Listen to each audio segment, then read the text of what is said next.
Welcome back to part 3 of episode 2. Unless you didn't watch the others, then this is just kind of a thing.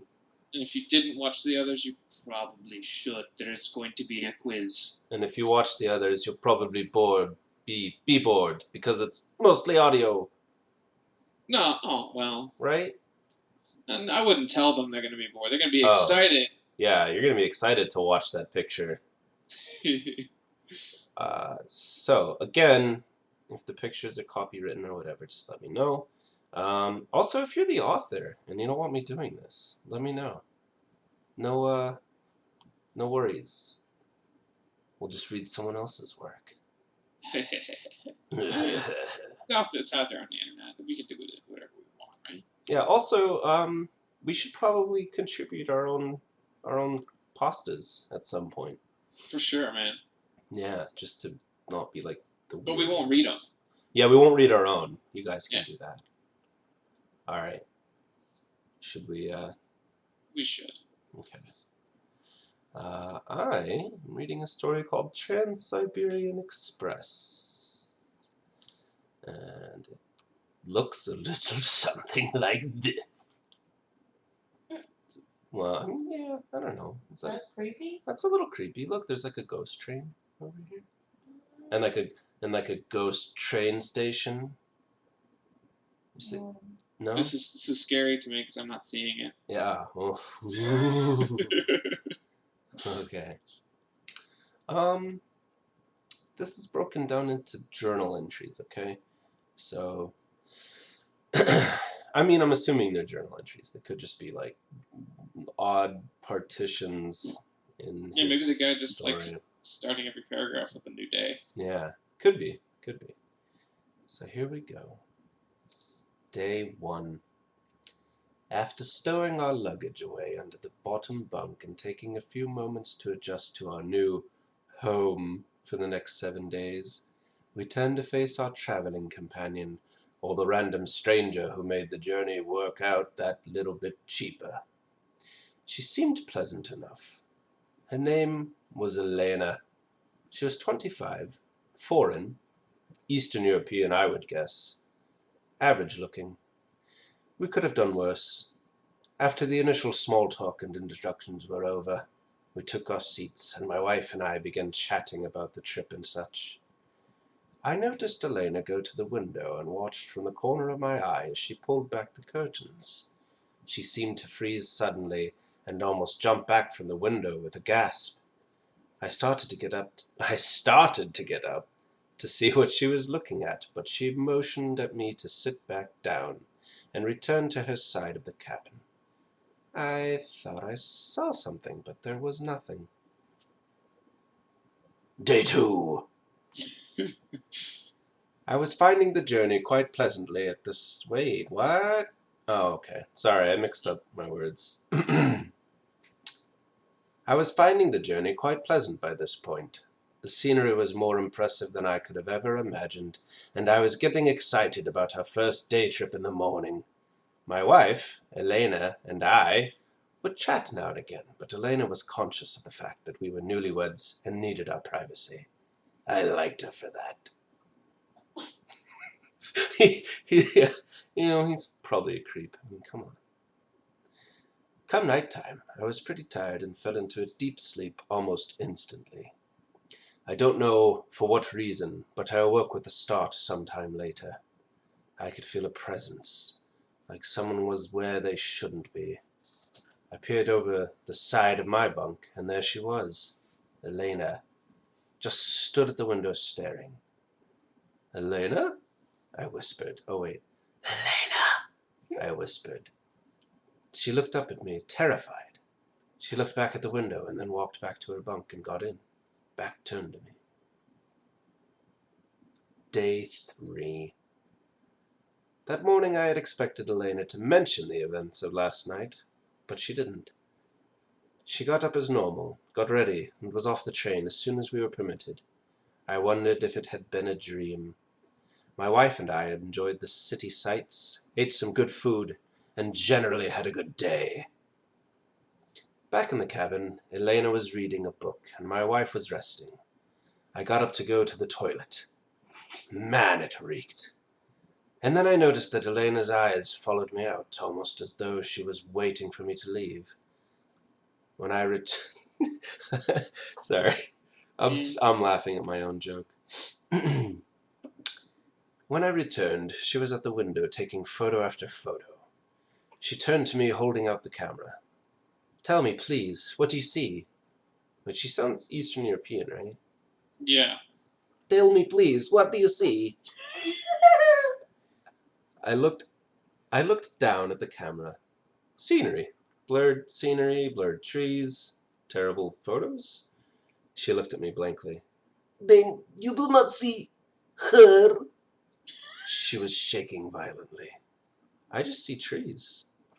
Elena shut off the camera and left the cabin quickly. Day 4. Elena's behavior had become very strange by now. She didn't come on that day's excursion, saying she was ill, and she rarely engaged in conversation. I was past caring. She was weird, and I was cursing myself for being so tight with my money. My wife and I returned from dinner to find Elena by the window yet again. I sat down and looked up at her with disdain. Slowly her head began to turn in my direction. Or did it just turn? Until she was staring at me directly. She looked horrific, like she hadn't slept for years. She was wide-eyed, and her mouth was open slightly. The train is always moving, but she is always there. Oh, God. Slowly her head turned back to face the window. Day 5, early night. The excursion today was tiring. We had spent the day touring a modern Soviet city and took a bunch of photos of the opera house, as well as the statue of Lenin. Elena didn't come again, like I cared. A noise brought me out of my sleep, a noise I couldn't make out at first. My heart racing, I sat up and looked at the source. Elena was pounding heavily on the window over and over again. I leapt off my bunk and grabbed her hands. Elena, stop! Like a bad cat. Stop! I held her wrist tightly until she seemed to come around. She looked up into my eyes, opened her mouth, and screamed so loudly my ears felt like they would bleed. Jesus, Elena, what the F? Yeah. I let go of her, and she returned to the window and began hitting it again, relentlessly. I've had enough of this now. I've effing had enough of this, you crazy B-word. I grabbed my wife and went to find someone to get us moved. His wife does not say a lot. She's just like a lamp or something. Maybe his wife's not real. Oh, okay. After a lot of talking and persuasion, and some money, we were offered another cabin. We returned to ours to pick up our stuff with the porter. Elena wasn't there. Good. Day 6. What? Never mind. Return to day 5. What? You didn't read the bit. You said good and then stopped. I was going to comment on... Yeah, I just, this is all his thoughts, right? Yeah. Good, I thought. Wait. Day 6. I enjoyed this day a lot more knowing that we wouldn't have to return to Elena that night. My wife and I were looking through our photos from that day, drinking beer and not saying a word to each other because we don't speak that much. I got up to go to the toilet and kissed her on the head. I started to walk down the corridor when I saw a familiar figure standing deathly still by one of the train doors. Elena. I began to turn the other way, thinking I would just go use the other toilets. Right? Is that what he's... I would assume. What is he... I would just go use the others, when suddenly she reached out and opened the door. Elena, no! I tried to run to her, but she just jumped. Like that, she was gone. S-word. Sorry, I will curse at some point. I think I cursed on the last one. You did, yeah. Sorry. Okay. Shit! I closed the door and ran to get someone. She'd dropped her camera, so I swept it up on my way. I don't know why exactly. Day 7.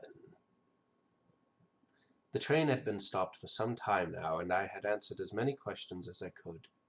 We had been told we would continue to the next station at some point where my wife and I would get off. Given the circumstances, I wanted off the train anyway. It started up again, and I was relieved. I sat down on my bunk and reached into my bag to get Elena's camera. I knew I should have given it to the police, but something inside stopped me. I flicked it on and started scrolling through her photos. I felt sad to see the shots she had taken on the station and of the empty cabin on her first day. She must have been as excited as we were, I'm sure. Suddenly I froze. I had come to the blurred scenery shots she'd shown me days back, only this time I could see something amongst the trees. I zoomed in slowly, because, draw. Yeah. I don't really want to see it, I want to dramatically see it. Sorry. My heart was hammering hard against my chest as my brain tried to take in what my eyes were seeing. There, amongst the blurred trees and forestry, was a woman, stood there staring up at the camera, her face frozen in an eternal scream. I flicked to the next picture. She was there again, and the next, and the next. She was in each and every photo. No matter where Elena had taken the photo, at what angle, the woman was there. I kept flicking through. I must have gone through over 100 photos, and there she was again and again. Cat hiss. Then she was on the train. The photo was taken from inside our train, and she was there, at the end of the corridor, stood at an awkward angle, looking at the camera, her face still frozen in a scream. The next photo, she was closer. She was walking towards Elena. She was getting closer. I got to the final photo, and my blood ran cold. Her terrifying face was right up to the lens. I threw the camera down onto the bed and ran to the window, ripping back the curtains. A scream caught in my throat. There amongst the trees in the distance I could see her. The woman, staring up at me from afar. My eyes followed her until she was out of sight. Then I looked back to my original focus point, and there she was again. I repeated these eye movements over and over, and she was always there. My wife came in at this point. What are you looking at? I stared at her, horrified and unable to move. The train is always moving, but she is always there. Dun, dun, dun, dun, dun, dun. Ah. It's hard to, oh God. I need a drink. Photo, man. Lots of photos. Lots of photos, yeah. So that's our creepy reads for tonight. If you enjoyed them, let us know. I enjoyed them. Well, yeah, but you kind of have to. Maybe. If there's anything else you need to let us know, feel free to shoot me an email. I think my email is the same as my YouTube. I'm not sure. Anyway, don't have any bad dreams. Wait! I would have bad dreams if I forgot this. That story was credited to TheRoyalGame. Oh, yeah, that's true. That would have been bad. Yeah, that would have been bad. Sleep tight. Good night, everybody. Good Does Lord. it count? Yeah. Oh. 2 bats.